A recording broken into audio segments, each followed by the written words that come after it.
Djibouti, mercredi 10 novembre 2021. Le Djibouti retentit sur la place Mahamoud Arbi. Les couleurs nationales bien en évidence. Le moment est solennel. Au nom de son Excellence, le Président de la République, M. Ousmane Guelleh, je déclare ouvert la 7e édition du Salon international du textile africain, CITA Djibouti 2021. Voici la délégation djiboutienne. La contribution, la qualité du tissu portée par les défilants. Une cérémonie d'ouverture marquée par la parade de toutes les délégations participantes. La délégation de 7 membres est venue de 32 pays, tout habillés en tenue traditionnelle bien de l'Afrique. Une parade riche en couleurs. Le Sud est un pays situé à la pointe du sud du continent africain. C'est un pays riche en minéraux, y compris, mais sans se limiter, l'or et les diamants. Excellence, Monsieur le Président, cette présente édition vient de battre les records précédents en termes de pays participants. Grâce à l'effort du gouvernement de Djibouti, des partenaires et de la notoriété du Salon qui se bonifie d'année en année. Le CITA contre vents et marées avance en galon avec l'appui des dignes fils d'Afrique, notre mère. D'une dizaine de pays au départ, nous sommes aujourd'hui à plus d'une trentaine de pays présents, malgré le report de la date. C'est le Burkina Faso, le pays du CITA. Les Gourmatiers sont à... Terre d'échange et de rencontres, Djibouti était également la capitale du textile africain les 10, 11 et 12 novembre. Le CITA, un événement d'envergure internationale, une tribune pour magnifier tous les acteurs de la filière textile en Afrique. Le CITA est une tribune pour vous magnifier et donner de la gloire à ce que vous faites jour et nuit. Malgré vos petits moyens, vous donnez vie au coton et au tissu en Afrique. Ce salon en dimension continentale permet de réunir en un seul lieu les décideurs politiques, les hommes d'affaires importants, des stylistes, des industriels, mais aussi des intellectuels et des experts du textile africain et du commerce provenant du continent africain. Je reste persuadé que de belles pages de l'artisanat et de l'industrie du textile vont s'écrire ici à Djibouti grâce à chacun de vous.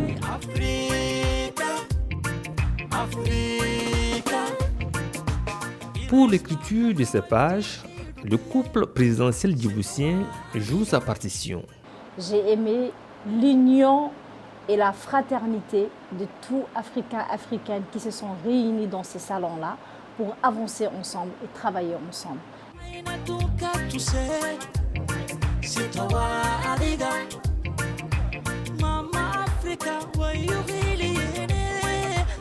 Du raffia venu tout droit du Cameroun, des pains tissés venus de la Gambie ou encore du faso d'Anfanimé d'une Burkina Faso. Le CITA version Djibouti, une bonne opportunité d'affaires, mais aussi un facteur d'intégration des peuples. Si c'est seulement une vitrine, venir exposer et partir, moi je pense que ce genre de choses existent un peu, mais il y a un plus. Le plus, c'est le brassage, c'est apprendre, les gens apprennent à se connaître et travailler ensemble. Nous faisons dans la décoration d'intérieur et le CITA est une belle opportunité pour nous de nous faire connaître et éventuellement nouer des relations avec d'autres acteurs dans le domaine. Il fallait ça, il fallait un salon international du textile africain pour que nous, Africains, nous essayons de valoriser mieux ce que nous avons comme textile de chez nous. Le CITA est une association de la société civile et de droits de l'homme du textile. Une fois la nuit tombée, la parade et l'exposition laissent place au défilé de mode.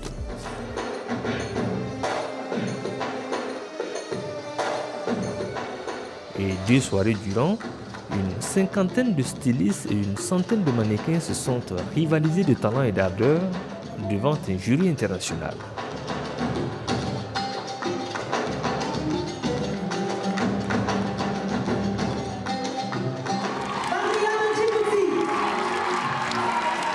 Un jury qui, après un concours âprement disputé, consacre le prix du meilleur styliste à Fashion Africa Design Institute de l'île Maurice avec à la clé 2650 $, un trophée et une attestation. On est très contents, comme je dirais, c'est une super expérience qu'on a eue ici. Surtout, on est très happy. On ne s'attendait vraiment pas de remporter le premier prix. On a pris ça comme une nouvelle expérience et on a promu les industries. On fait beaucoup de broderie, de knitting, de printing. On a voulu promouvoir tout ça dans notre collection, ramener Maurice à l'Afrique, comme je dirais, leur montrer comment notre pays. Roméo Ramsès de Cameroun, quant à lui, est désigné meilleur mannequin. Très content d'avoir gagné ce prix. Je n'en revenais pas, mais c'est plus de 10 ans de travail dans la mode.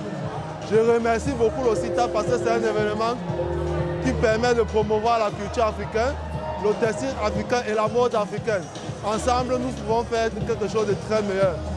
Merci CITA. Le CITA, c'est aussi une conférence internationale. Et cette année, c'était sous le thème TIC et industrie. Quelle passerelle pour un essor inclusif du textile africain dans un contexte marqué par la pandémie du Covid-19? Quelle industrie on veut pour l'Afrique? Quel modèle économique il nous faut actuellement pour développer notre secteur? Nous sommes en train de lutter contre notre décolonisation. Le textile est une forme de colonisation encore. On doit lutter contre ça. On ne doit pas lutter en tchatcha. On doit lutter avec des éléments forts. Le CITA est la meilleure plateforme qui existe pour nous, les acteurs de la filière textile africain, pour nous retrouver, échanger et partager et de façon intense en si peu de temps. Je n'ai malheureusement pas connu d'autres espaces d'expression où nous avions de façon formelle l'opportunité de partager et tout ça sous la houlette de l'Union africaine qui quand même depuis des années dégage du temps, nous envoie du personnel de qualité qui est à l'écoute et qui tient compte de nos remarques et de nos recommandations. Des recommandations parmi lesquelles une formation en technique de tissage et de teinture au profit des femmes, un transfert de technologie sud-sud qui a commencé bien avant le lancement officiel du salon. Je ne savais pas qu'en Afrique, on pouvait avoir la toile, le tissu africain fait par les Africains. Nous avons amené des professionnels burkinabés pour donner le savoir à d'autres Djiboutiens et Djiboutiennes pour que, enfin, en Afrique de l'Est, Djibouti précisément, que ça puisse constituer non pas simplement une formation qualifiante, mais une formation qui puisse résolver d'une manière ou d'une autre la question de l'employabilité des femmes et des jeunes.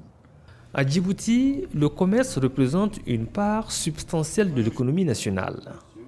Mais avec l'avènement de la pandémie à coronavirus, certaines activités commencent à avoir du plomb dans l'aile.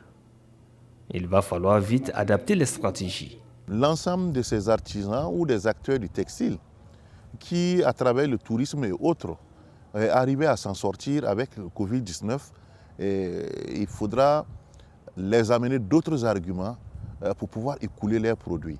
C'est en ce sens que le CITA a organisé en amont du salon une autre formation en e-commerce. Notre but, notre objectif à travers cette formation, c'est d'aider les jeunes à lancer leurs projets en e-commerce. Aujourd'hui, l'e-commerce présente un potentiel énorme, c'est un levier de croissance pour nous les Africains et il y a une opportunité, on a tout ce qu'il faut. Bien sûr, il y a des freins, mais on peut se lancer et commencer. Pour l'instant, je suis à la recherche d'un emploi. Donc, je suis venu ici pour prendre cette formation pour pouvoir avoir une expérience sur le e-commerce afin de développer mon futur commerce. Le CITA, c'est aussi la nuit du coton. Un défilé de mode international avec de grands noms de la mode africaine tels que François Ier, Nadia, Diana, Mariam Bokoum entre autres.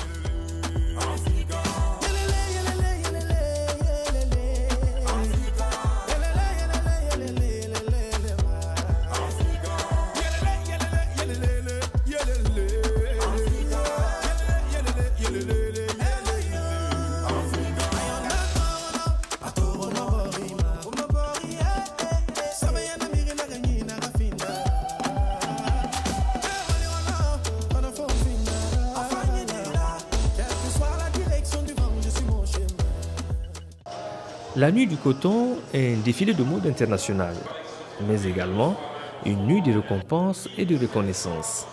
Pour leur soutien à la réussite de l'événement, le président djiboutien et le président directeur général du groupe Ebomaf, représentés respectivement par la première dame de Djibouti et le directeur général de IB Bank, ont été honorés. Idem pour l'Union africaine. Pour avoir été désigné meilleur cotonculteur, le Burkinabé Bioum Bambou repart avec une enveloppe d'1 500 000 de nos francs. CITA Djibouti 2021 fut un succès, en témoigne cette décoration du commissaire général par l'État djiboutien. J'ai bénéficié pour la première fois d'une décoration pour avoir réalisé le CITA dans un pays. Donc pour moi, c'est une satisfaction des autorités djiboutiennes, sinon on n'aurait pas obtenu de telles distinctions.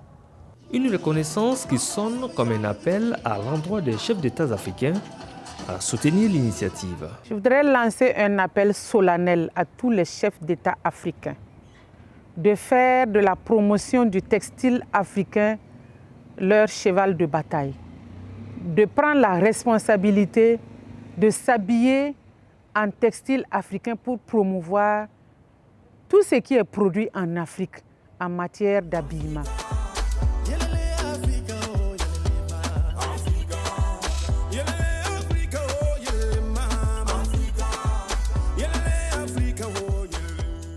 Le CITA Djibouti 2021, c'est désormais fini et rendez-vous est pris pour 2022. Ce sera à Lomé, dans la capitale togolaise. Le Togo, qui a remporté d'ailleurs le prix du meilleur stand de cette édition.